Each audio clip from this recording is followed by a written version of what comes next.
तो आज हम लोग जो है बजट के ऊपर डिस्कस करने वाले हैं। ये नेशनल बजट है, राष्ट्रीय बजट है और 2024-25 का है। तो इसको चलिए हम लोग देखेंगे शुरू से लेके अंत तक।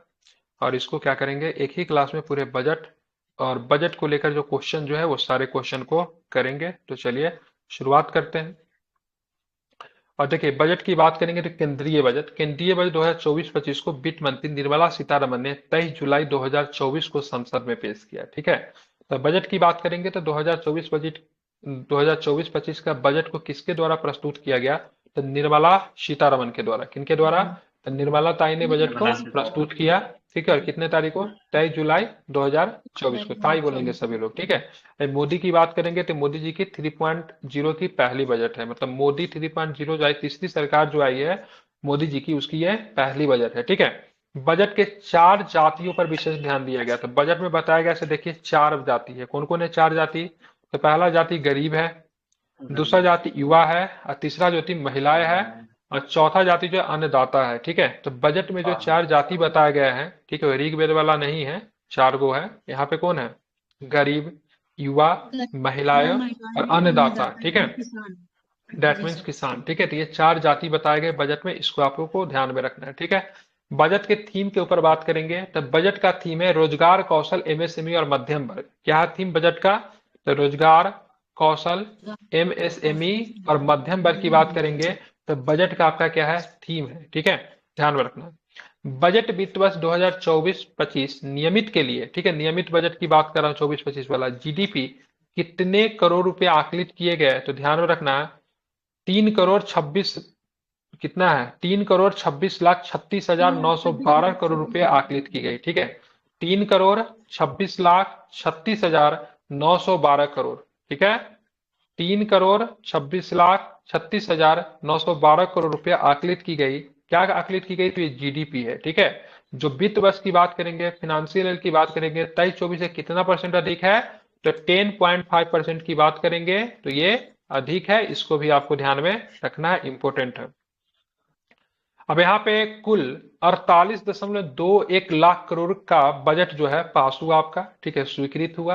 तो कितने का बजट है? तो 48 करोड़ 20, 48.2। हाँ ठीक है, 48.21 लाख करोड़। ठीक है, बिल्कुल ठीक है, 48,20,512 करोड़। ठीक है, इतना आपको ध्यान में रखना, 48,20,512 करोड़।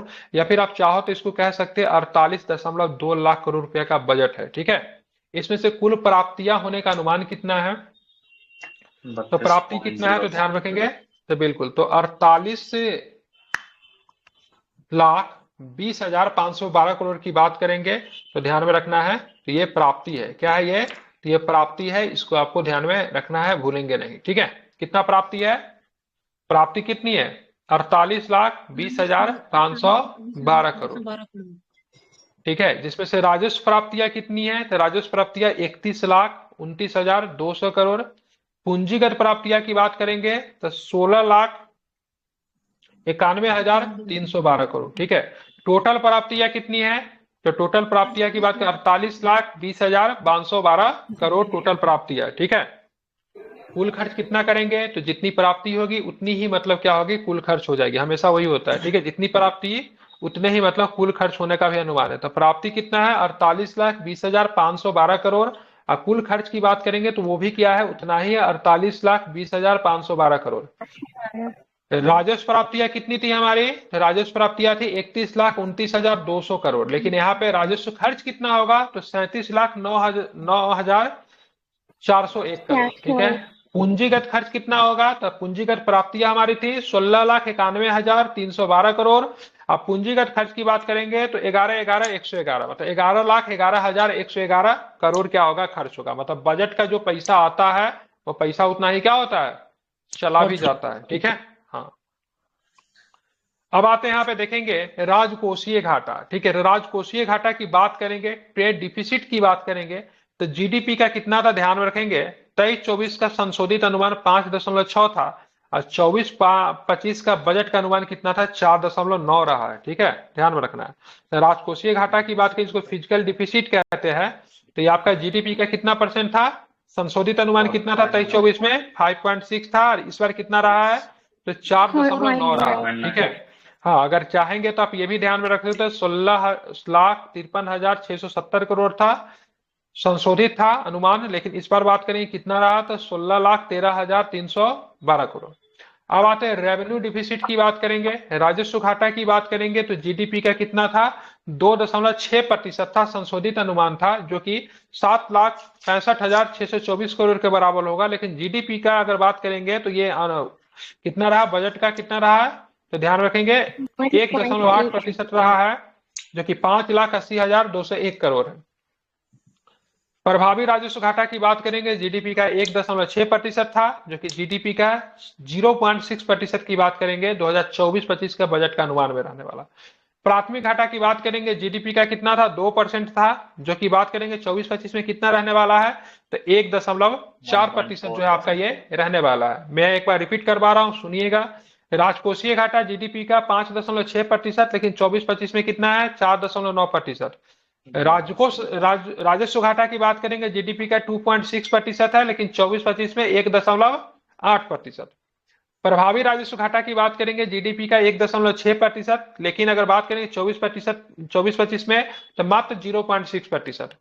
प्राथमिक घाटा की बात करेंगे, जीडीपी का 2%, लेकिन 24-25 में बात करेंगे तो मात्र 1.4%। ठीक है, ध्यान में इसको रखना है। ये कुछ है आपके विभिन्न प्रकार के घाटा के बारे में यहाँ पे एक तरह से दिया हुआ है, इसको आप लोग याद कर लीजिएगा।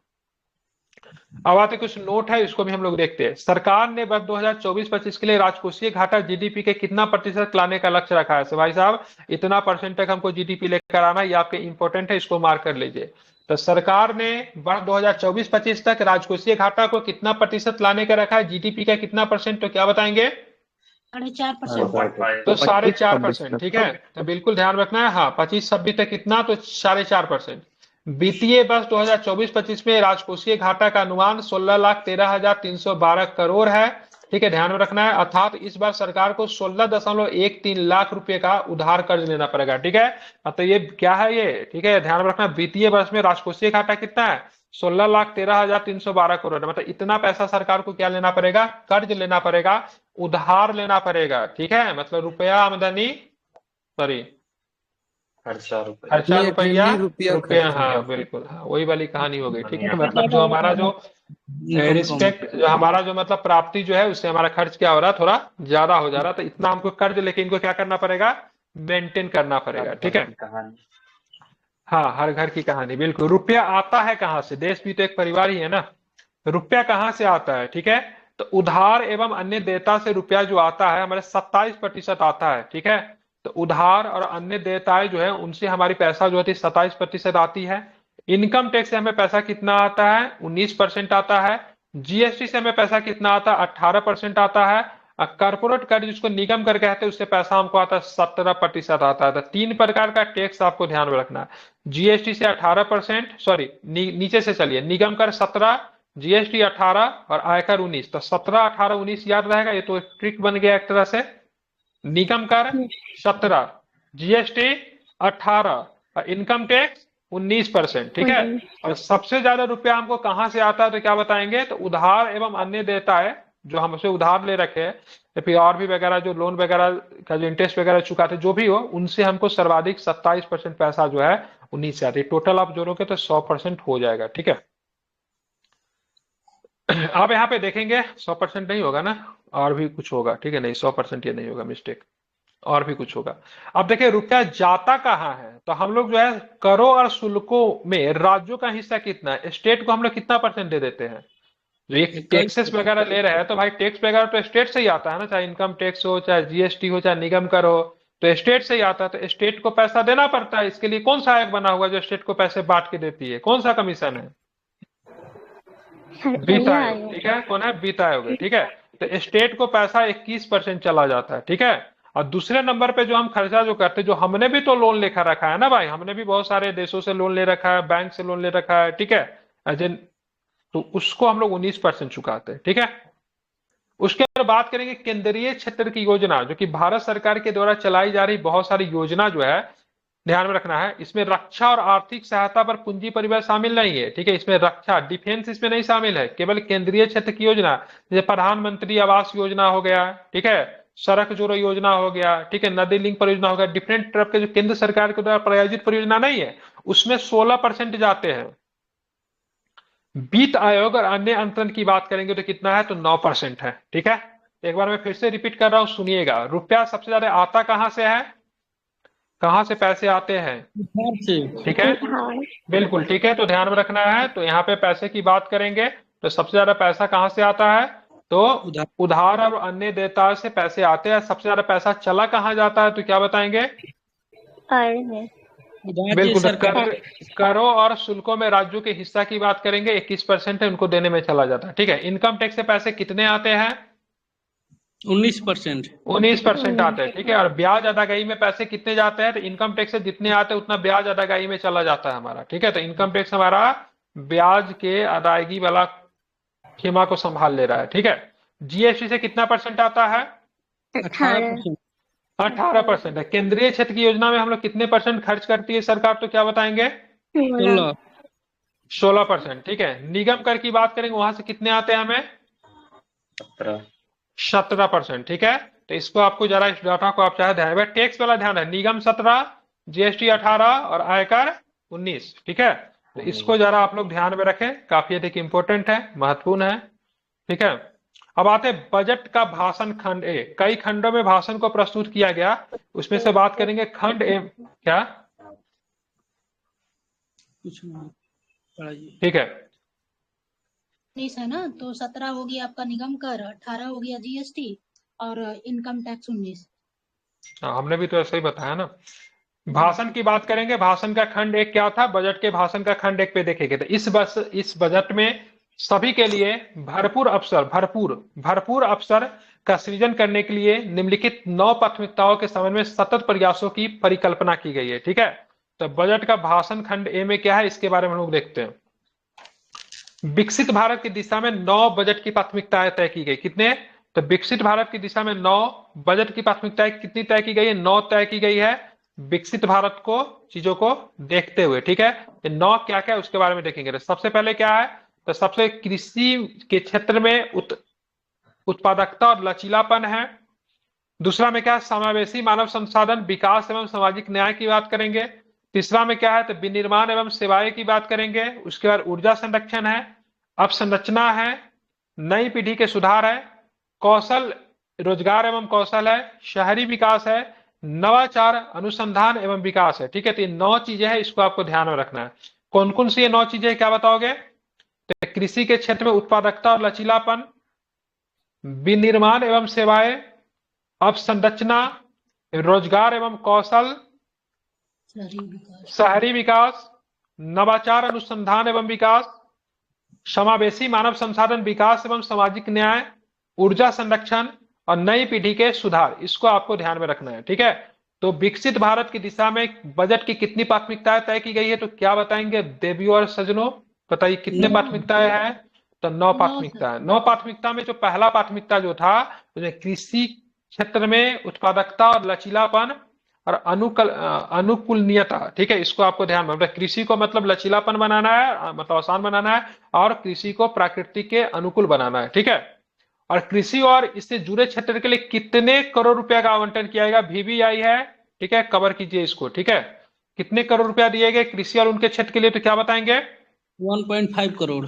बिल्कुल, तो ध्यान रखना 1 पॉइंट, ठीक है, कितना, तो 1.52 लाख करोड़। ठीक है, ध्यान में रखना 1.52 लाख करोड़ रुपए दिए गए, इसको भी आपको ध्यान में रखना है। किसानों की खेतीबाड़ी के लिए 32 कृषि और बागवानी फसलों के लिए 109 उच्च पैदावार वाली जलवायु अनुकूल किस्में जारी की जाएगी। ठीक है, तो किसानों की खेतीबाड़ी के लिए कृषि और बागवानी फसलों की नई उच्च पैदावार वाली जलवायु अनुकूल किस्में जारी की जाएगी। ठीक है, तो 32 कृषि की और बागवानी की कितने किस्म है, ऐसे बागवानी की कितने हैं, 109। तो बिल्कुल बागवानी के 109, और कृषि की बात करेंगे तो कृषि के कितने हैं, तो कृषि के कितने हैं, तो 32। इसको आपको ध्यान रखना है। और बागवानी के कितने नई किस्में जारी की जाएगी, तो बागवानी की बात करेंगे तो बागवानी की बात करेंगे कितने हैं, तो 109 है, इसको भी आपको ध्यान में रखना है। ठीक है, अब आते प्रमाण पत्र और ब्रांडिंग व्यवस्था के साथ अगले 2 वर्षों में पूरे देश में 1 करोड़ किसानों की प्राकृतिक कृषि से जोड़ा जाएगा। ठीक है। तो प्रमाण पत्र और ब्रांडिंग व्यवस्था के साथ अगले 2 वर्ष में पूरे देश में 1 करोड़ किसानों को प्राकृतिक कृषि से जोड़ा जाएगा। इसका कार्यान्वयन वैज्ञानिक संस्थाओं और इच्छुक ग्राम पंचायतों के माध्यम से किया जाएगा। ठीक है। साथ में अगर बात करेंगे तो प्राकृतिक खेती के लिए 10,000 आवश्यकता आधारित जैव इनपुट संसाधन केंद्र भी, तो कितने जैव इनपुट संसाधन केंद्र स्थापित किए जाएगा प्राकृतिक खेती के लिए? कितने? 10,000। कितने? 10,000। साथ में सरसों, मूंगफली, तिल, सोयाबीन और सूर्यमुखी जैसे तिलहनों के लिए आत्मनिर्भरता प्राप्त करने हेतु एक कार्यनीति बनाई जाएगी। मतलब साथ में तेल के उत्पादन के बात करेंगे तो उसके लिए कार्यनीति बनाई जाएगी ताकि आत्मनिर्भरता आए। अभी भी हम लोग जो है तेल के उत्पादन के लिए बहुत अधिकता आप देखोगे तो दूसरे देश पे निर्भर है, जैसे यूक्रेन वगैरह से हम लोग अभी भी सूर्यमुखी का तेल वगैरह ये सब लेते रहते हैं। ठीक है। प्रमुख उपभोक्ता केंद्रों के नजदीक बड़े पैमाने पे सब्जी उत्पादन क्लस्टर विकसित किए जाएंगे। ठीक है। तो ध्यान रखना, सब्जी उत्पादन का क्लस्टर भी डेवलप किया जाएगा, ये भी आपको ध्यान रखना। बिहार में भी ऐसे क्लस्टर बने, हम लोग आगे पढ़ेंगे। 3 साल में किसानों और उनकी जमीन को शामिल करने के उद्देश्य से राज्यों के साथ मिलकर कृषि में डिजिटल सार्वजनिक अवसंरचना को लागू किया जाएगा। ठीक है। तो 3 साल में किसानों और उनकी जमीन को शामिल करने के उद्देश्य से राज्यों के साथ मिलकर कृषि में क्या शुरू किया जाएगा? तो डिजिटल सार्वजनिक अवसंरचना को शुरू किया जाएगा, जिसको हम लोग क्या बोलते हैं? डीपीआई। क्या बोलते हैं? डीपीआई। ठीक है, बिल्कुल। मतलब डिजिटल पब्लिक इंफ्रास्ट्रक्चर होता है डीपीआई। तो डीपीआई का उपयोग करते हुए, ठीक है, 400 जिलों में खरीफ या डिजिटल फसल का सर्वेक्षण करा जाए। कितने जिलों में? तो 400 जिलों में खरीफ का डिजिटल फसल सर्वेक्षण कराया जाएगा, ये भी आपको ध्यान में रखना है। 6 करोड़ किसानों के जमीन के ब्यौरों को रजिस्ट्री में दर्ज किया जाएगा। ठीक है, कितने? तो 6 करोड़ के जमीन के ब्यौरों को रजिस्ट्री में दर्ज किया जाएगा। ठीक है। 5 राज्यों में जन समर्थन आधारित किसान क्रेडिट कार्ड जारी किए जाएंगे। तो किसान क्रेडिट कार्ड कितने राज्यों में जारी किए जाएंगे जो कि जन समर्थन पर आधारित होगा? तो 5 राज्यों में। कितने राज्यों में? 5 राज्यों में। ठीक है। झींगा की खेती, प्रसंस्करण और निर्यात के लिए नाबार्ड के माध्यम से वित्त पोषण की सुविधा उपलब्ध कराई जाएगी। तो जो झींगा की खेती करना पसंद करेंगे उनको नाबार्ड के माध्यम से क्या दिया जाएगा? तो उनको ऋण दिया जाएगा। ठीक है।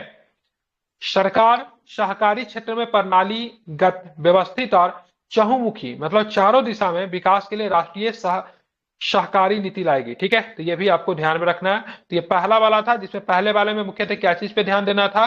तो मुख्यतः कृषि क्षेत्र के उत्पादकता और लचीलापन, अनुकूलता पे भी आपको ध्यान देना है। ठीक है। एनवायरमेंट फ्रेंडली खेती करना, इसलिए जैविक खेती वगैरह का इसमें ज्यादा स्कोप है, ये भी आपको ध्यान में रखना है।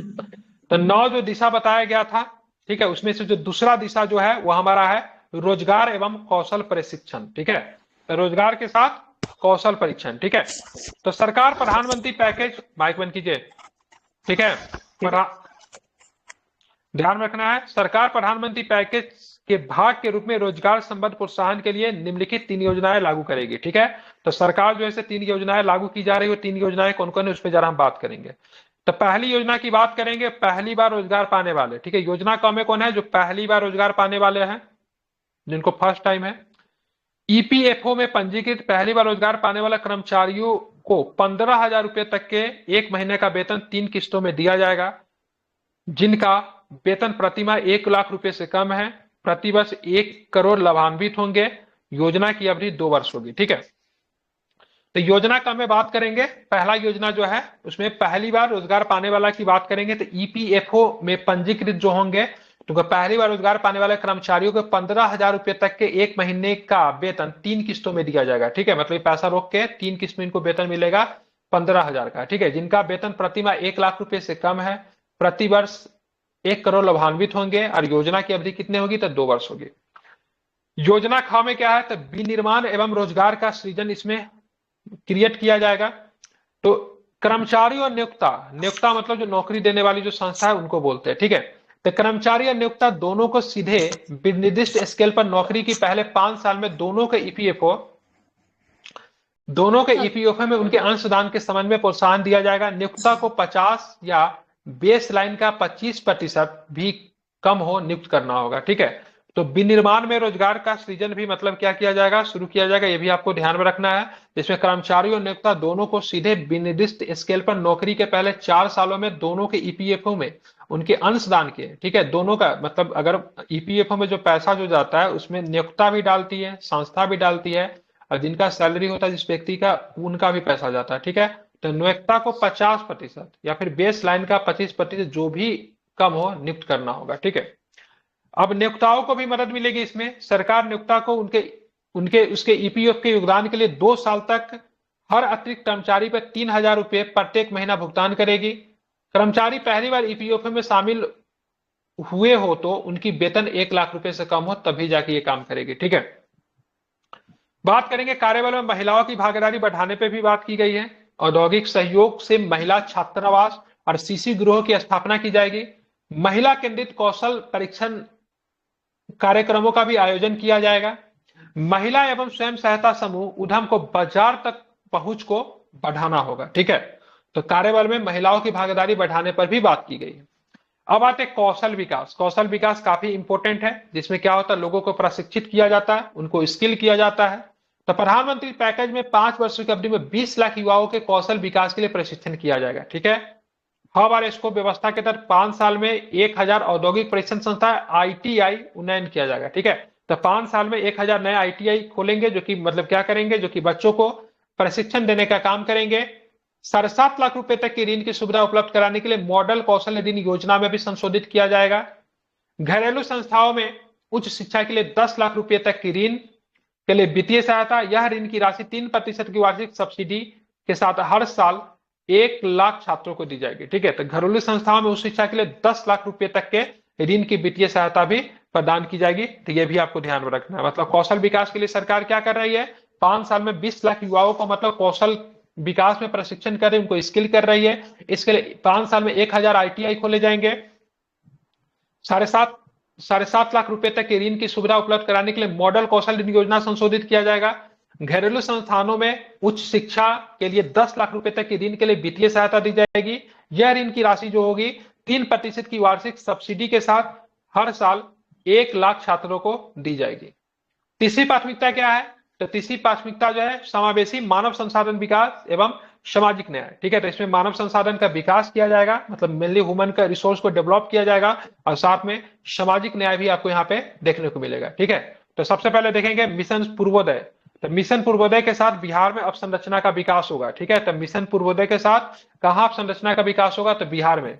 बिहार, झारखंड, पश्चिम बंगाल, ओडिशा और आंध्र प्रदेश को शामिल करते हुए देश के पूर्वी क्षेत्र में चहुमुखी विकास के लिए पूर्वोदय नामक योजना तैयार की गई है। तो देश के पूर्वी क्षेत्रों के विकास के लिए केंद्र सरकार के द्वारा बजट में एक पूर्वोदय नामक योजना लाई गई, जिसमें किस किस देश का विकास, किस किस राज्य का विकास होगा। बिहार है, झारखंड है, पश्चिम बंगाल है, ओडिशा है और आंध्र प्रदेश है, ठीक है। ध्यान में रखना मिशन पूर्वोदय मूलतः राज्यों की संख्या 5 है। बिहार, झारखंड, पश्चिम बंगाल, ओडिशा और आंध्र प्रदेश को इसमें शामिल किया गया, ठीक है। अमृतसर कोलकाता औद्योगिक गलियारे के साथ गया में औद्योगिक केंद्र का विकास किया जाएगा। तो ये बहुत इंपॉर्टेंट है, VBI मार्क कर लीजिए, लिख लीजिए कहीं पे, ठीक है। एक औद्योगिक गलियारा बनाया जाएगा जो कि अमृतसर से लेकर कोलकाता का होगी। इसमें गया में औद्योगिक केंद्र का विकास किया जाएगा, इंपॉर्टेंट है, मार्क कर लीजिए, ठीक है। तो अमृतसर से लेकर कोलकाता तक जो औद्योगिक गलियारे बनने वाले, वहां पे कहां पे औद्योगिक केंद्र का विकास किया जाएगा, ठीक है। तो ध्यान में रखना गया में, ठीक है। 26,000 करोड़ रुपए की लागत से बिहार में निम्न अवसंरचना को विकास किया जाएगा, ठीक है। तो बिहार में 26,000 करोड़ रुपया से इंफ्रास्ट्रक्चर को विकास करने के लिए 26,000 करोड़ रुपए दिए गए। क्या क्या होगा, पटना पूर्णिया एक्सप्रेसवे का निर्माण होगा, बक्सर भागलपुर एक्सप्रेसवे का निर्माण होगा, बोध गया राजगीर वैशाली और दरभंगा सड़क संपर्क परियोजनाओं को विकास दी जाएगी। बक्सर में गंगा नदी पे 2 लेन वाला एक अतिरिक्त पुल का भी निर्माण किया जाएगा, ठीक है। तो ये सारे विकास आपको बिहार में होने हैं, ठीक है। कहां, पटना और पूर्णिया का एक्सप्रेसवे, बक्सर भागलपुर एक्सप्रेसवे, बोध गया राजगीर वैशाली और दरभंगा सड़क संपर्क परियोजना का विकास किया जाएगा, जोर दिया जाएगा। बक्सर में गंगा नदी पे 2 लेन वाला एक अतिरिक्त पुल का भी निर्माण किया जाएगा, ठीक है। तो इसके लिए बिहार को कितने पैसे मिले, तो 26,000 करोड़ रुपए जो है इस बार बिहार को दिए गए हैं, ये भी आपको ध्यान में रखना। 21,400 करोड़ रुपए की लागत से विद्युत परियोजना आरंभ की जाएगी, जिसमें पीरपैती, ये बहुत इंपॉर्टेंट है, पीरपैंती में 24,000 मेगावाट का नया विद्युत संयंत्र शामिल है। ठीक है, ये 24,000 मेगावाट का जो विद्युत संयंत्र है इसको 3 हिस्सा में बनाया जाएगा, जो कि कितना कितना मेगावाट का होगा, तो 800 मेगावाट का होगा। हम लोग पढ़े थे ना, पीरपैंती भागलपुर में है। ठीक है, तो विद्युत परियोजना पे भी विकास में बिहार पे ध्यान दिया गया। 21,400 करोड़ रुपए की लागत से विद्युत परियोजना की नींव बिहार में रखी गई है। ठीक है, कितने मेगावाट का नया विद्युत संयंत्र स्थापित किया जाएगा और कहां पर स्थापित किया जाएगा, तो क्या बताएंगे? 2400 मेगावाट। 24,000। ठीक है, तो ध्यान रखिए गवर्नमेंट मेकिंग प्रोसेस में बिहार और, ठीक है, 21,400 करोड़ रुपया 2400 मेगावाट है। ठीक है, तो बिहार और आंध्र प्रदेश का थोड़ा रोल है, तो बजट में बिहार और आंध्र प्रदेश को खूब भर भर के मिला है, तो इसमें कोई दिक्कत नहीं है। दूसरा नंबर पे हमारा जो राज्य आता है वो राज्य है हमारा आंध्र प्रदेश। तो आंध्र प्रदेश पुनर्गठन अधिनियम राज्य की राजधानी की आवश्यकता को देखते हुए बहुपक्षीय विकास एजेंसियों के माध्यम से मौजूदा वित्त वर्ष में 15,000 करोड़ रुपए की विशेष वित्तीय सहायता उपलब्ध कराई जाएगी। ठीक है, तो आंध्र प्रदेश पुनर्गठन अधिनियम, आंध्र प्रदेश पुनर्गठन अधिनियम राज्य की राजधानी की आवश्यकता को देखते हुए बहुपक्षीय विकास एजेंसियों के माध्यम से मौजूदा वित्त वर्ष में 15,000 करोड़ रुपए की विशेष वित्तीय सहायता उपलब्ध कराई जाएगी। ठीक है, ध्यान रखना है। तो राज्य को कितने पैसे दिए जाएंगे? आंध्र प्रदेश को 15,000 करोड़ रुपए की विशेष वित्तीय सहायता। यह स्पेशल पैकेज है। ठीक है, ताकि राज्य क्या करे, विकास कर सके। ठीक है, ध्यान में रखना है। और क्या मिला है? विशाखापट्टनम चेन्नई औद्योगिक गलियारे में, ठीक है, कोपार्थी क्षेत्र और हैदराबाद बेंगलुरु औद्योगिक गलियारे में, ठीक है, उर्वाकल क्षेत्र में पानी, बिजली, रेलवे और सड़कों जैसी आवश्यक अवसंरचनाओं के लिए निधियां उपलब्ध कराई जाएगी। ठीक है, तो ध्यान रखा, विशाखापट्टनम चेन्नई औद्योगिक गलियारा जो बन रहा है उसमें आंध्र प्रदेश की किस जगह पे, ठीक है, आवश्यक अवसंरचनाओं के लिए निधि उपलब्ध कराई जाएगी। तो कौन है? कोपार्थी क्षेत्र। कौन सा है? कोपार्थी क्षेत्र। जैसे बिहार में था ना, अमृतसर से कहां जा रहे थे हम लोग?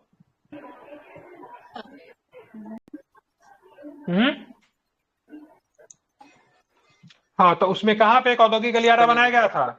गया में। ठीक है, उसी तरह से विशाखापट्टनम और चेन्नई औद्योगिक गलियारा जो है ना, उसमें आप देखो कोपार्थी क्षेत्र और हैदराबाद बेंगलुरु औद्योगिक गलियारे में उर्वाकल क्षेत्र में पानी, बिजली, रेलवे, सड़क जैसी आवश्यक अवसंरचनाओं के लिए निधियां उपलब्ध कराई जाएगी। ठीक है, प्रधानमंत्री आवास योजना के अंतर्गत ग्रामीण तथा शहरी क्षेत्रों में 3 करोड़ अतिरिक्त मकानों की घोषणा की गई। ठीक है, तो आंध्र प्रदेश को कितने अतिरिक्त मकान मिलेंगे प्रधानमंत्री ग्रामीण आवास योजना के तहत? तो क्या बताएंगे? 3 करोड़। 3 करोड़। कितने? तो 3 करोड़। ठीक है, महिलाओं और लड़कियों को फायदा पहुंचाने वाली योजनाओं के लिए कुल 3 लाख करोड़ रुपए का आवंटन की भी व्यवस्था की गई है। तो ये भी आपको ध्यान में रखना है। ठीक है, काफी अधिक इंपोर्टेंट है। तीसरा क्या है इसमें और आगे क्या? प्रधानमंत्री जनजातीय उन्नत ग्राम अभियान, जनजातीय बहुल गांवों और आकांक्षी जिलों में जनजातीय परिवारों का सामाजिक आर्थिक विकास के लिए प्रधानमंत्री जनजातीय उन्नत ग्राम अभियान की शुरुआत की जाएगी। इसमें 63,000 गांवों में 5 करोड़ जनजातीय लोग आवर्ती होंगे। ठीक है, तो जनजातीय बहुल गांवों को आकांक्षी जिलों में जनजातीय परिवारों का सामाजिक आर्थिक विकास के लिए कौन सा योजना का प्रारंभ किया गया है? तो जनजातीय उन्नत ग्राम अभियान। कौन सा? जनजातीय उन्नत ग्राम अभियान। ठीक है, इसमें कितने जनजातीय गांव को शामिल किया गया है? तो 63,000। ठीक है, कितने गांव है? 63,000। कितने परिवार इनसे लाभान्वित होंगे? लोग कितने लाभान्वित होंगे? तो 5 करोड़ लोग इनसे लाभान्वित होंगे। ठीक है, पूर्वोत्तर क्षेत्र की बात करेंगे तो वहां पे इंडिया पोस्ट पेमेंट बैंक की कितनी शाखाएं खोली जाएगी? तो 100 शाखाएं खोली जाएगी। कितनी शाखाएं खोली जाएगी? तो 100 शाखाएं की बात करेंगे पूर्वोत्तर के क्षेत्र में खोली जाएगी। ठीक है, ग्रामीण अवसंरचना सहित ग्रामीण विकास के लिए 2.66 लाख करोड़ रुपए का प्रावधान भी किया गया। यह भी आपको ध्यान में रखना है। चौथा जो टॉपिक है, चौथा टॉपिक में हमारा क्या था? विनिर्माण एवं सेवाएं आता है। तो विनिर्माण क्षेत्र में एमएसएमई के लिए ऋण गारंटी योजना लाई गई है।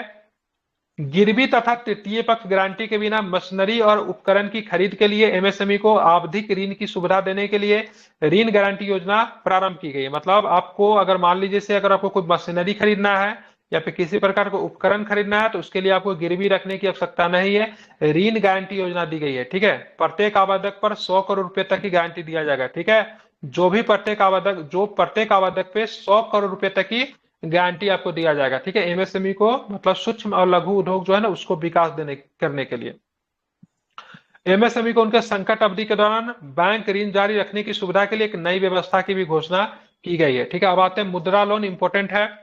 तो मुद्रा ऋणों की सीमा को उन उद्यमियों के लिए मौजूदा 10 लाख रुपए से बढ़ाकर कितना कर दिया गया? पहले 10 लाख रुपए मुद्रा ऋण मिलता, बढ़ाकर कितना कर दिया गया? तो 10 से ये 20 बढ़कर लाख। कितना हो गया, तो 10 से बढ़कर ये 20 हो गया है। ठीक है, जिन्होंने तरुण श्रेणी के अंतर्गत ऋण लिया हो पहले के ऋणों को सफलतापूर्वक चुका दिया है। ठीक है, तो जिन्होंने तरुण श्रेणी के अंतर्गत जो ऋण लिया था उन्होंने पहले के जो ऋण जो थे सफलतापूर्वक उनको चुका दिया, तो ध्यान में रखना है। तो 10 लाख से बढ़कर मतलब कितना हो गया मुद्रा ऋण, अब 20 लाख हो गया। ठीक है, अब बताए खरीदारों को ट्रेडर्स, ठीक है, प्लेटफॉर्म पे, ठीक है, तो खरीदार जो है उनको ट्रेडर्स प्लेटफॉर्म पे लाया जाएगा। तो खरीदार को ट्रेडर्स प्लेटफॉर्म पर अनिवार्य रूप से शामिल करने के लिए कारोबार की सीमा 500 करोड़ रुपए से घटाकर कितना कर दिया गया है, 250 करोड़ रुपया कर दिया गया। मतलब ट्रेडर्स प्लेटफॉर्म पे खरीदार जो थे पहले उनको कितनी होनी चाहिए थी, उनका होना चाहिए था पहले 500 करोड़ रुपया, लेकिन अब कारोबार की सीमा अगर 250 करोड़ रुपया है तो भी वो चाहे तो खरीदार कर बन सकते हैं। एमएसएमई क्षेत्र की बात करेंगे तो 50 मल्टी प्रोडक्ट फूड, ठीक है, इरिडिएशन इकाइयां स्थापित करने के लिए वित्तीय सहायता की जाएगी। तो एमएसएमई क्षेत्र में कितने मल्टी प्रोडक्ट फूड इरिडिएशन इकाई स्थापित की जाएगी, इसके लिए वित्तीय सहायता दी जाएगी। तो कितने हैं, तो 50 है। कितने हैं, 50 है। ठीक है, एनएबीएल मान्यता वाली 100 खाद्य गुणवत्ता और परीक्षण प्रयोगशाला स्थापित की जाएगी। ठीक है, तो एनएबीएल मान्यता वाली कितने खाद्य गुणवत्ता और परीक्षण प्रयोगशाला स्थापित की जाएगी, तो क्या बताएंगे, तो 100। एमएसएमई तथा पारंपरिक कारीगरों को अंतर्राष्ट्रीय बाजार में अपने उत्पादों को बेचने में सक्षम बनाने के लिए सार्वजनिक निजी भागीदार जिसको पीपीपी मॉडल कहते हैं, तो पीपीपी मोड में ई कॉमर्स निर्यात केंद्र भी स्थापित किए जाएंगे, ये भी आपको ध्यान में रखना है। अब आते हैं महत्वपूर्ण खनिज मिशन की बात करेंगे, तो खनिज के क्षेत्र में क्या कर रही है सरकार, तो घरेलू उत्पादन, महत्वपूर्ण खनिजों की रिसाइकलिंग और विदेशों में महत्वपूर्ण खनिज संपदा का अधिग्रहण करने के लिए महत्वपूर्ण खनिज मिशन की भी क्या होगी, स्थापना की जाएगी, ये भी आपको देखना है। ठीक है, 500 शीर्ष कंपनियों में 5 वर्षों में 1 करोड़ युवाओं को इंटर्नशिप अवसर प्रदान करने के लिए व्यापक योजना की शुरुआत की गई। ठीक है, तो शीर्ष कंपनियों की बात करें, 500 टॉप कंपनियां जो है 5 वर्षों में 1 करोड़ युवाओं को इंटर्नशिप देगी उसको, तो इसके लिए जो अवसर प्रदान किए जाएंगे, इसके लिए व्यापक योजना की शुरुआत जो की गई है। ठीक है, इंटर्नशिप में पैसे मिलेंगे, तो बिल्कुल पैसे भी मिलेंगे और शोषण भी मिलेगा, दोनों मिलेगा। तो उसमें 5,000 रुपए प्रति माह का इंटर्नशिप भत्ता और एकमुश्त 6,000 रुपए की सहायता दी जाएगी। ठीक है, तो ये 500 जो शीर्ष कंपनी है, जो 5 इंटर्नशिप पे क्या होता है, मुख्यतः काम करना आप सीखते हो, ट्रेंड होते हो। ठीक है, तो जो 5,000 रुपए प्रति माह दिया जाएगा, साथ 6,000 रुपए की एक मुश्त भत्ता भी दिया जाएगा, सहायता भत्ता। ठीक है, 100 शहरों में या उसके आसपास संपूर्ण अवसंरचना के साथ निवेश हेतु प्लग एंड प्ले औद्योगिक पार्कों की विकसित किया जाएगा। ठीक है, तो प्लग एंड प्ले औद्योगिक पार्कों को विकसित किया जाए कितने शहरों में, तो क्या बताएंगे, कितने शहरों में, प्लग एंड प्ले। ठीक है, तो ध्यान रखना 100 शहरों में ये विकसित की जाएगी। ठीक है, ध्यान में आपको रखना है। अब है सो हम देखेंगे राष्ट्रीय औद्योगिक कॉरिडोर विकास कार्यक्रम के अंदर 12 औद्योगिक पार्कों की मंजूरी दी गई। कितने औद्योगिक पार्क बनाए जाएंगे, तो 12 औद्योगिक पार्क बनाए जाएंगे। ठीक है, राष्ट्रीय औद्योगिक कॉरिडोर विकास कार्यक्रम के अंतर्गत कितने औद्योगिक पार्क बनाए जाएंगे, तो क्या बताएंगे, 12। ठीक है, ध्यान रखना है 12। ठीक है, ध्यान रखना है 12। एलएलपी के स्वैच्छिक क्लोजर हेतु centre for progressing accelerated corporate exit की सेवाएं भी मतलब प्रदान की जाएगी, जिसको हम लोग क्या बोलते हैं, सीपीएस। ठीक है, क्या होता है, सीपीएस। ठीक है, centre for processing accelerated corporate exit. CPS क्या होता है, जो कंपनियां जो बाहर निकलना चाहती है तो उनके लिए बहुत अधिक रेट टैक्स नहीं रहेगा। सीपीएस सेवा का प्रयोग करके कंपनी अगर एग्जिट करना चाहती है तो तुरंत ही एग्जिट कर सकती है। ठीक है, आने के लिए हम लोगों ने सिंगल विंडो क्लियरेंस बना रखा है। ठीक है, और एग्जिट करने के लिए कौन सा है, तो सीपीएस है। ठीक है, जिसको क्या बोले, स्वैच्छिक क्लोजर हेतु। ठीक है, अपने से जो क्लोजर करना चाहती है तो central for processing accelerated corporate exit की बात करेंगे, सीपीएस सेवा का प्रयोग कर सकती है, क्या करने के लिए, एग्जिट करने के लिए। ठीक है, 5वां प्राथमिकता में क्या रखा गया, तो मुख्यतः शहर का विकास करेंगे। 30 लाख से अधिक जनसंख्या वाले 14 बड़े शहरों के लिए कार्यान्वयन और वित्त पोषण रणनीति के साथ आवागमन उन्मुखी विकास योजनाएं भी शामिल की जाएगी। प्रधानमंत्री आवास योजना शहरी 2.0 के अंतर्गत 2.2 लाख करोड़ रुपए की केंद्रीय सहायता से 10 लाख करोड़ रुपए के निवेश से अगले 5 वर्षों में 1 करोड़ शहरी गरीब और मध्यम वर्ग के परिवारों की आवास जरूरतों का समाधान किया जाएगा। ठीक है, तो शहर के लोगों को भी आवास मिलेगा, जो गरीब लोग हैं, जो कि मुख्यतः गरीब है या फिर मध्यम परिवार के लोग हैं। इसके लिए जो योजना है उस नाम है प्रधानमंत्री आवास योजना शहरी 2.0 के तहत 2.2 लाख करोड़ रुपए की केंद्रीय सहायता सहित 10 लाख करोड़ रुपए के निवेश किए जाएंगे। अगले 5 वर्षों में 1 करोड़ शहरी गरीब और मध्यम वर्ग के परिवारों को क्या चीज की जरूरतों का समाधान किया जाएगा? तो आवास की जरूरतों का समाधान किया जाएगा। ठीक है, अगले 5 वर्षों में, ठीक है, अगले 5 वर्षों में प्रत्येक वर्ष चुनिंदा शहर में 100 साप्ताहिक हाट या फिर स्ट्रीट फूड हब के विकास सहायता के लिए ई योजना का भी परिकल्पना किया गया। ठीक है, 100 साप्ताहिक हाट लगेंगे या फिर स्ट्रीट फूड हब। 100 बड़े शहरों के लिए जल आपूर्ति, सीवेज उपचार, ठोस अपशिष्ट प्रबंधन तथा वित्तीय रूप से व्यवहार परियोजनाओं को भी बढ़ावा दिया जाएगा। तो ये 5वां प्राथमिकता था। 6ठा प्राथमिकता हम देखेंगे ऊर्जा संरक्षण। ठीक है, ऊर्जा संरक्षण बहुत इंपॉर्टेंट है क्योंकि बहुत सारे देश जो है ऊर्जा संकट से गुजर रहे हैं। ठीक है, तो अंतरिम बजट में की गई योजना। हाँ सर, पीएम सेवा निधि के अंदर में आ जाता है ना ये 500 इडली आटा वाला? क्या सर, पीएम सेवा निधि के अंदर में आ जाता है ना ये? कौन चीज पीएम सेवा निधि के अंदर में आ जाता है? 500 100 इडली हाट वाला। हाँ बिल्कुल, ये तो आपको दरभंगा वगैरह में हाट बाजार वगैरह लगता है ना, वो देखिए, हाँ पीएम सेवा निधि के अंतर्गत ही आई थिंक आता है, चेक कर लीजिएगा। ठीक है, स्वनिधि होगा सर, पीएम स्वनिधि स्वनिधि योजना, होगा। पीएम स्वनिधि बोलते हैं उसको। ठीक है, चलिए आप देखेंगे प्राथमिकता 6 में क्या है, तो ऊर्जा संरक्षण है। ठीक है, अंतिम बजट में की गई घोषणा के अनुसार 1 करोड़ घरों के प्रतिमाह 300 यूनिट तक मुफ्त बिजली प्राप्त करने में सक्षम बनाने हेतु कौन सा प्लांट लगाने की घोषणा की गई थी? Rooftop solar plant. ठीक है, कौन सा प्लांट है? Rooftop solar plant. ठीक है, इसके लिए कौन सा योजना का शुभारंभ किया गया? तो पीएम सूर्य घर मुफ्त बिजली योजना, पीएम सूर्य घर मुफ्त बिजली योजना का शुभारंभ किया गया। ठीक है, कितने करोड़ घरों को टारगेट किया जाएगा? 1 करोड़। 1 करोड़। ठीक है, कितने यूनिट की मुफ्त बिजली मिलेगी? 300 यूनिट। 300 यूनिट। ठीक है, ध्यान में रखना 300 यूनिट। ठीक है, विद्युत भंडारण के लिए पंप्ड स्टोरेज पर परियोजनाओं को बढ़ावा देने की एक नीति है। सरकार भारत स्मॉल रिएक्टर की स्थापना, भारत स्मॉल मॉड्यूलर रिएक्टर के अनुसंधान और विकास तथा परमाणु ऊर्जा के लिए नई प्रौद्योगिकियों के अनुसंधान और विकास के लिए निजी क्षेत्र के साथ में मतलब क्या करेगी? साझेदारी करेगी। तो परमाणु, ठीक है, ध्यान में रखना, ऊर्जा के नई प्रौद्योगिकियों के अनुसंधान के लिए सरकार जो निजी क्षेत्र के साथ भी साझेदारी करेगी और इसके लिए सरकार क्या करेगी? भारत स्मॉल रिएक्टर की स्थापना करेगी। ठीक है, तो स्मॉल रिएक्टर का भी स्थापना किया जाएगा, यह भी आपको ध्यान में रखना। उन्नत अल्ट्रा सुपर क्रिटिकल प्रौद्योगिकी का प्रयोग 800 मेगावाट का बनाज्विक संयंत्र स्थापित करने के लिए एनटीपीसी और बीएएचईएल भेल के बीच एक संयुक्त उद्यम प्रस्तावित है। ठीक है, तो उन्नत अल्ट्रा सुपर क्रिटिकल, जिसको एयूएसीसी प्रौद्योगिकी का विकास, प्रौद्योगिकी का प्रयोग 800 मेगावाट का वाणिज्यिक संयंत्र स्थापित करने के लिए एनटीपीसी और किसके बीच में समझौता होगा? तो भेल के बीच में। ठीक है, हार्ड टू एबेट, ये क्या होता है? माइक बंद कर लीजिए। हार्ड टू एबेट की बात करेंगे तो हार्ड टू एबेट उद्योगों को ऊर्जा दक्षता के लक्ष्य को उत्सर्जन लक्ष्य की ओर ले जाने के लिए एक रोडमैप भी मतलब क्या किया जाएगा? तैयार किया जाएगा। ठीक है, इन उद्योगों को वर्तमान में परफॉर्म, अचीव एंड ट्रेड पद्धति से इंडियन कार्बन मार्केट पद्धति में परिवर्तित करने के लिए उपयुक्त विनियम भी बनाए जाएंगे। ठीक है, तो मुख्य जो था ये कितने नंबर का था? तो 6 नंबर के संरचनाएं थी, प्राथमिकताएं थी जो कि ऊर्जा संरक्षण को लेकर। 7वां में क्या है? तो इंफ्रास्ट्रक्चर है, अवसंरचना।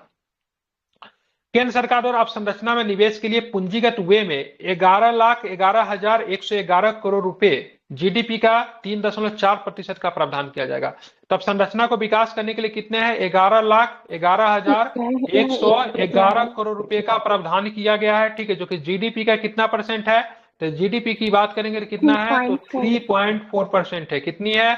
तो 3.4% है। ठीक है, राज्यों को उसके संसाधन आवंटन में सहायता करने के लिए इसी वर्ष 1.5 लाख करोड़ रुपए के ब्याज सहित दीर्घावधि ऋण भी दिए गए। ठीक है, 25,000 ग्रामीण बसावटों के लिए 12मासी संपर्क मतलब ऑल वेदर रोड, जिसको 12मासी कहते हैं, तो 12मासी सड़क संपर्क उपलब्ध कराने हैं तो प्रधानमंत्री ग्राम सड़क योजना का चरण, प्रधानमंत्री ग्राम सड़क योजना का कौन सा चरण प्रारंभ होगा? तो चरण 4। ठीक है, ध्यान में रखना है। ठीक है, तो कितने ग्रामीण बसावटों के लिए? ठीक है, मतलब कितने गांव के लिए? लगभग 25,000 के लिए। ठीक है, कौन सा प्रधानमंत्री ग्राम सड़क योजना का कौन सा है? 4 है, ठीक है। मतलब गांव को मतलब क्या करते हैं, हाईवे के साथ जोड़ देती है। जब हाईवे पे गाड़ी चलाओगे ना तो बड़ा ध्यान रखना पड़ता है, देखिएगा बगल से एक रोड निकलते रहती है, ठीक है। तो वो सड़कें जो बनाई जा रही है जो कि गांव के एकदम ले जाती है 5 किलो 7 किलोमीटर 10 किलोमीटर अंदर में, वो कौन सी सड़क है, तो प्रधानमंत्री ग्राम सड़क योजना। बिहार में बहुत इंपॉर्टेंट है, मार्क करेंगे सभी लोग, बिहार में कोसी मेची अंतर्राज्यीय लिंक और अन्य योजनाओं जैसी परियोजनाओं के लिए कितने करोड़ रुपए की वित्तीय सहायता दी जाएगी, तो क्या बताएंगे, 11,500 करोड़ रुपए की वित्तीय सहायता उपलब्ध करवाई जाएगी, ठीक है। सरकार की बात करेंगे तो सरकार बाढ़, भूसंकलन और अन्य संबंधित परियोजनाओं के लिए असम, हिमाचल प्रदेश और उत्तराखंड और सिक्किम को सहायता करेगी। असम को देगी बाढ़ के लिए, हिमाचल प्रदेश को भूसंकलन के लिए, उत्तराखंड बाढ़ भूसंकलन सब होता है, सिक्किम में मेनली भूसंकलन वगैरह देखा जाता है। तो इन सबको क्या मिलेगा, तो इन सबको पैसे दिए जाएंगे, ठीक है। कोसी मेसी लिंक के लिए और बिहार के नई योजना के लिए कितना है, 11,500, ठीक है, ध्यान में रखना है, ठीक है। और अवसंरचना को डेवलप करने के लिए कितने पैसे इन्वेस्ट किए जा रहे हैं, तो जीडीपी का 3.4%, 11,11,111, ठीक है।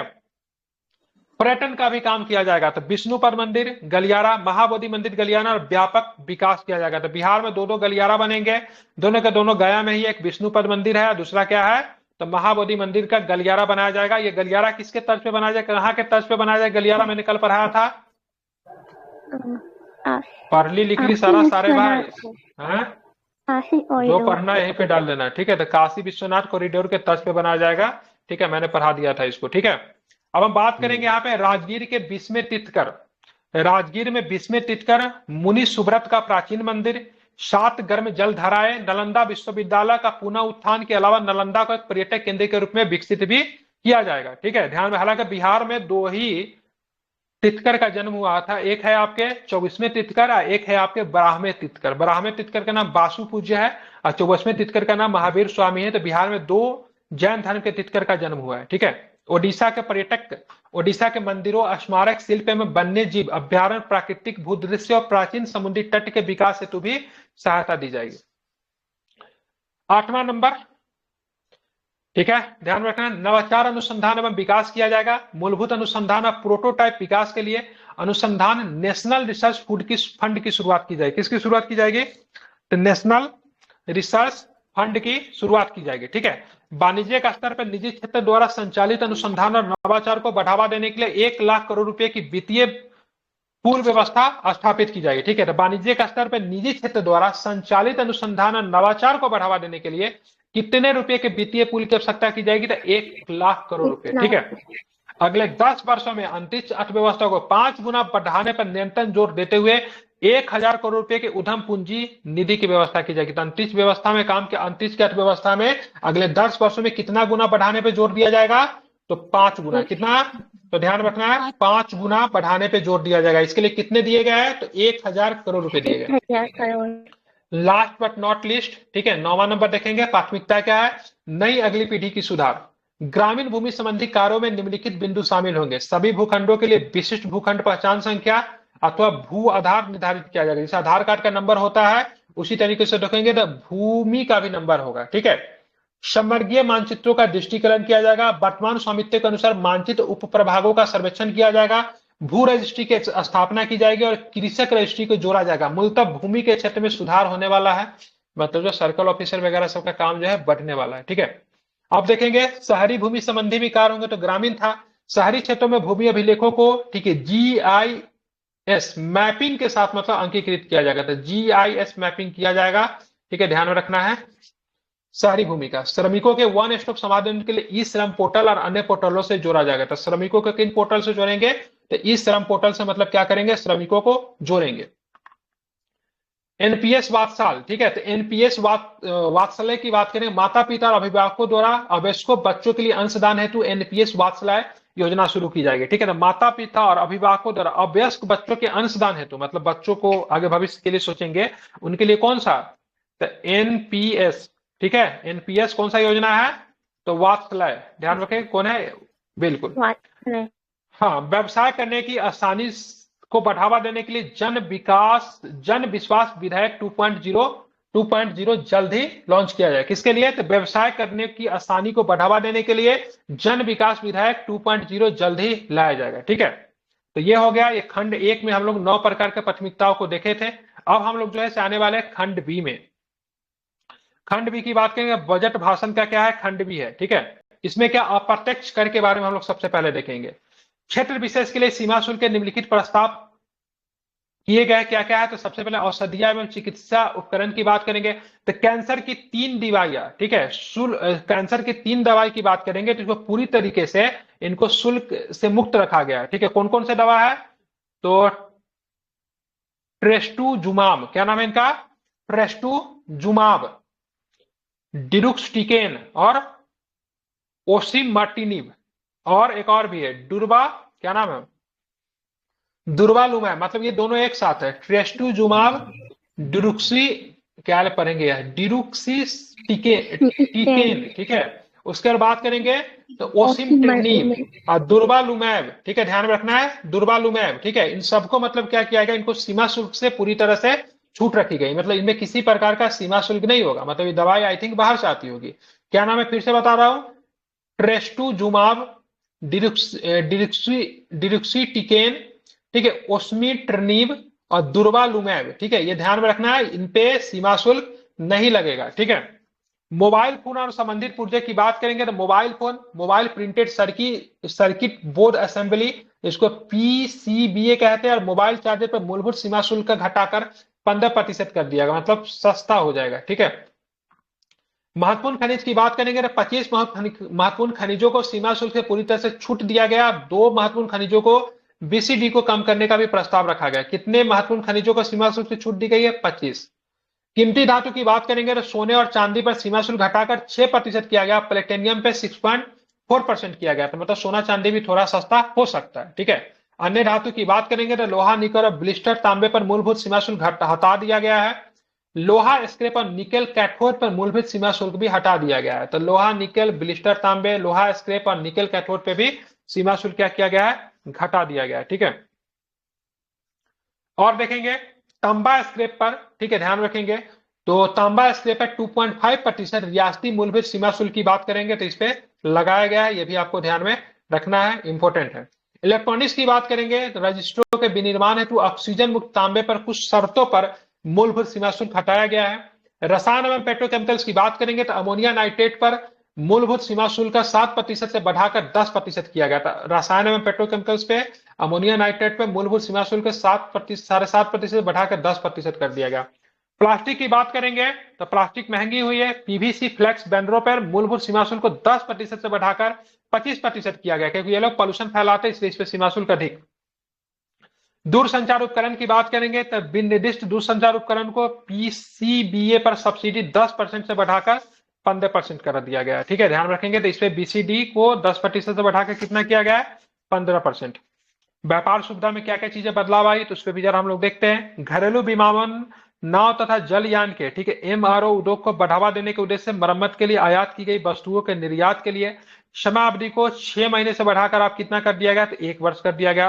वारंटी वाली वस्तुओं को मरम्मत के लिए पुनः आयात करने की समय सीमा 3 वर्ष से बढ़ाकर मतलब क्या किया गया, 5 वर्ष कर दिया गया, ठीक है।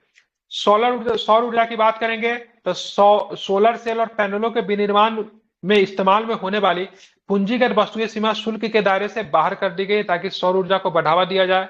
समुद्री उत्पाद की बात करेंगे तो ध्यान में रखना है, कुछ ब्रूड स्टॉक, पॉलीकिट, बॉर्ब्स, श्रिम्स और फिश फीड पर बीसीडी को घटाकर 5% करने का प्रस्ताव रखा गया। श्रिम्प और फिश फीड के विनिर्माण के इस्तेमाल में होने वाले विभिन्न कच्चे माल को भी सीमा शुल्क से मतलब छूट देने के बाद के सब अप्रत्यक्ष कर में आते हैं, तो जिसमें सीमा शुल्क शामिल है। अब आते हैं प्रत्यक्ष कर। आयकर अधिनियम 1961 की व्यापक समीक्षा की घोषणा की गई, ठीक है। टीडीएस को सरलीकरण कर दिया गया। विभिन्न भुगतानों पर 5% टीडीएस दर को घटाकर 2% टीडीएस कर दिया गया, ध्यान में रखेंगे। म्यूचुअल फंड और यूटीआई द्वारा यूनिटों की पुनः खरीद पर 20% टीडीएस दर को समाप्त करने की प्रस्ताव रखा गया, ठीक है। जो म्यूचुअल फंड लेते हैं फिर यूटीआई की खरीद बिक्री करते हैं उन पर 20% का जो टीडीएस दर को समाप्त कर दिया गया, ठीक है। ई कॉमर्स ऑपरेटर को टीडीएस दरों को 1% से घटाकर 0.1% करने का काम रखा गया, मतलब ये भी कम कर दिया गया। टीडीएस के भुगतान में विलंब को टीडीएस के लिए विवरणी फाइल करने के नियत तारीख तक डिक्रिमिनलाइज करने का प्रस्ताव रखा गया, ठीक है, मतलब कोई कानूनी कार्रवाई नहीं होगी, ठीक है। पुनर्निर्धारण और सरलीकरण किया गया है। किसी कर निर्धारण वर्ष के समाप्त होने के 3 से 5 वर्षों के बाद किसी कर निर्धारण को नए सिरे से केवल तभी खोला जाएगा जब कर से छूट प्राप्त आय 50 लाख या उससे अधिक होगी।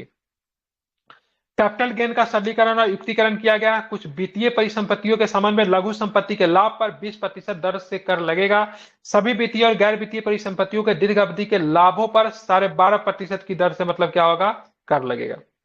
परिसंपत्तियों पर कैपिटल गेन के छूट की सीमा को बढ़ाकर 1.25 लाख प्रति वर्ष करने का प्रस्ताव भी रखा गया है। एक वर्ष से अधिक समय तक रखी गई सूचीबद्ध परिसंपत्तियों को दीर्घकालीन के रूप में वर्गीकृत किया जाएगा, जबकि गैर सूचीबद्ध वित्तीय परिसंपत्तियों को सभी गैर वित्तीय परिसंपत्तियों को दीर्घकालीन के रूप में वर्गीकृत किए जाने के लिए कम से कम 2 वर्ष होगा। ठीक है, तो ध्यान रखें यहाँ पे दीर्घकालीन के रूप में 1 वर्ष, ठीक है, गैर दीर्घकालीन के रूप में कम से कम 2 वर्ष। इसको आपको ध्यान में रखना है, इंपॉर्टेंट है। अब आते हैं आगे, ठीक है, लास्ट ही बचा हुआ है। मुकदमेबाजी और अपील की बात करेंगे तो अपील में लंबित कतिपय आयकर विवादों के समाधान के लिए विवाद से विश्वास योजना 2024 का प्रस्ताव रखा गया।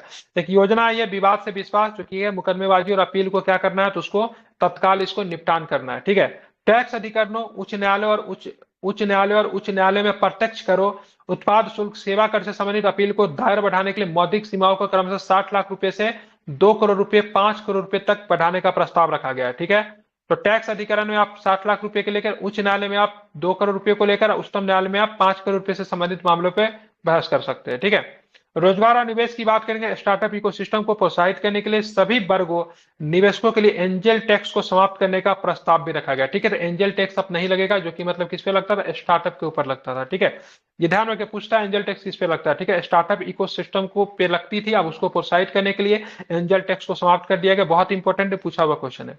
विदेशी कंपनियों पर कारपोरेट कर दर को 40% से घटाकर 35% कर दिया गया। ठीक है, तो पहले 40% था कारपोरेट टैक्स, अब जाके 35% कर दिया गया। कर आधार का भी विस्तार हुआ। ठीक है, फ्यूचर्स और ऑप्शंस के विकल्पों पर सिक्योरिटी ट्रांजैक्शन टैक्स को बढ़ाकर 0.02% और 0.1% किया गया। ठीक है, फ्यूचर्स पे कितना है, तो 0.02%, ऑप्शंस पे कितना है, तो 0.1%।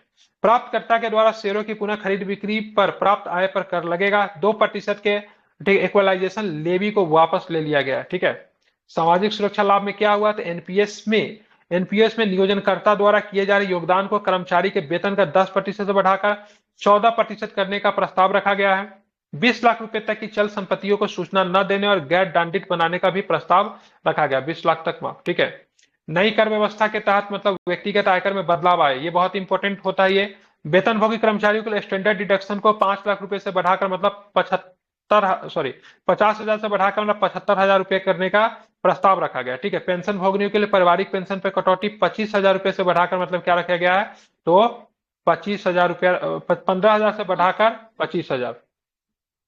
अब आते हैं टैक्स की नई व्यवस्था क्या है, तो जिनका 0 से लेकर 3 लाख रुपए तक का रहेगा उनको 0 टैक्स देना पड़ेगा। जिनका 3 से 7 लाख रहेगा उनको 5% है। 10 से मतलब ध्यान में रखना है, 7 से 10 लाख उनको 10% टैक्स है। 10 से 12 में 15% है। 12 से 15 में 20% है। 15 लाख से जिनका अधिक रहेगा उनको 30% मतलब क्या देना पड़ेगा, टैक्स है। टैक्स से कितने स्लैब बना रहे, 1 2 3 4 5 6। ठीक है, 6 प्रकार के टैक्स आपको बना दिए गए। नई के व्यवस्था में वेतनभोगी कर्मचारियों का आयकर में 17,500 रुपए तक का भी लाभ दिया गया। ठीक है, तो किस 0 से 3 लाख रुपए होने पर टैक्स क्या है, 0 है। जैसे 3 से 7 में आप जाओगे तो आपकी टैक्स कितनी हो जाएगी, 5% की आपको इसमें टैक्स आपको देना पड़ेगा। इसको भी आपको ध्यान में रखना है। ठीक है, बजट 2024-25 के तहत विभिन्न योजनाओं पर खर्च कितने हैं, तो प्रधानमंत्री गरीब कल्याण अन्न योजना पे सबसे अधिक खर्च, इसमें 2,05,250 करोड़ रुपए खर्च किया गया। कौन से, प्रधानमंत्री गरीब कल्याण अन्न योजना, जो कि मुफ्त में जो राशन जो गांव में जो मिलता है। ठीक है, तो उसमें जो है सबसे अधिक मतलब खर्च किए जा रहे कितने हैं, तो ध्यान रखना है 2,05,250 करोड़। मनरेगा पे बात करेंगे 86,000 करोड़ रुपए सरकार खर्च कर रही है। जल जीवन मिशन पे बात करेंगे 70,163 करोड़ रुपए खर्च कर रही है। प्रधानमंत्री किसान सम्मान निधि, जिसको पीएम किसान कहते हैं, उस पर 60,000 करोड़ रुपया खर्च कर रही है, जिनमें किसानों को 6,000 रुपए की 3 किस्त में 2-2 हजार रुपए करके राशि दी जाती है। ठीक है, अब बात करेंगे बजट 2024-25 के तहत प्रमुख मदों में हुए, तो सबसे अधिक बात कर डिफेंस में बहुत अधिक खर्च है, 4,54,773 करोड़ रुपए की बात करें डिफेंस में खर्च है। ठीक है, ग्रामीण विकास की बात करेंगे 2,65,808 करोड़ रुपए ग्रामीण विकास में खर्च है, ध्यान रखें। कृषि एवं संबंध कार्यकलाप की बात करें 1,51,851 करोड़ रुपए है। स्वास्थ्य में बात करेंगे तो ध्यान रखेंगे 89,287 करोड़। शिक्षा में बात करें 1,25,638 करोड़ रुपए खर्च जो है शिक्षा में है, ठीक है। तो बात करेंगे सबसे अधिक, बात करेंगे सरकारी योजना में सबसे अधिक खर्च किस पे होता है, तो प्रधानमंत्री गरीब कल्याण अन्न योजना, ठीक है। और इधर अगर बात करेंगे प्रमुख जो मद जो है उसमें जो केंद्र सरकार का खर्च किया डिफेंस पे सबसे ज्यादा है, इसमें 4,54,773 करोड़ रुपए का खर्च है, ठीक है। तो इसी के साथ आपका क्या होता है, बजट क्या होता है, समाप्त होता है। मैं समझता हूँ बजट कम से कम 8 से 9 बार आप करेंगे तो ही आपको सारी चीजें याद होगी, लेकिन फिर भी क्या है हम लोग क्या करेंगे, कल के क्लास में हम लोग इसके बजट के क्वेश्चन को देखेंगे, ठीक है, ध्यान में रखना है। तो ये क्वेश्चन जो होगा आपका 50 क्वेश्चन है इसमें, तो कल हम लोग बजट के क्वेश्चन को देखेंगे कितना आप लोगों को याद है, ठीक है, उससे हमें पता चल जाएगा। बाकी ये 4 पेज का था और बजट इससे संक्षेप में नहीं हो सकता, इतना तो आपको पढ़ना ही पड़ेगा, there is no any option, ठीक है। तो कल फिर हम लोग इसको एक बार क्या करेंगे, रिवीजन करेंगे, ठीक है। ये 1 घंटा का मतलब